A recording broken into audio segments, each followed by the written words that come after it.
এই প্রথম মানবতা বিরোধী অপরাধের কোনো মামলায় আন্তর্জাতিক অপরাধ ট্রাইব্যুনালে এসে সাক্ষ্য দিয়েছে সাবেক সেনাপ্রধান ইকবাল করিম ভূঁইয়া।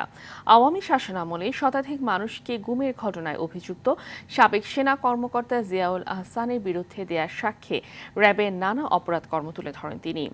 জানান র্যাবকে রক্ষী বাহিনীর চেয়েও খারাপ বলে মন্তব্য করলেও বাহিনীটি বিচার বহির্ভূত হত্যাকাণ্ডে বন্ধে কোনো পদক্ষেপ নেয়নি শেখ হাসিনা।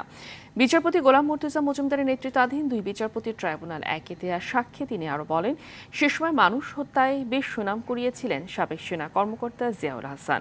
আগামীকাল হবে ইকবাল করিমের সাক্ষ্যের বাকি অংশ। আপনারা সবাই জেনেছেন এবং দেখেছেন, জাতীয় নিরাপত্তা উপদেষ্টা পদ তৈরির মাধ্যমে একটা ডিপ স্টেট তৈরি করা হয় এবং সেনাবাহিনীর কমান্ডের বাইরে আরেকটি কমান্ড স্ট্রাকচার তৈরি করা হয়। সেই কমান্ড স্ট্রাকচারকে দিয়ে সেনাবাহিনীর কোনো অংশকে দিয়ে তাদেরকে নানান ধরনের অপরাধমূলক কার্যক্রম করা হয়েছে বলে তিনি সাক্ষী দিয়ে বলেছেন। তিনি র্যাব সংক্রান্ত বিষয়ে সাক্ষী দিয়েছেন।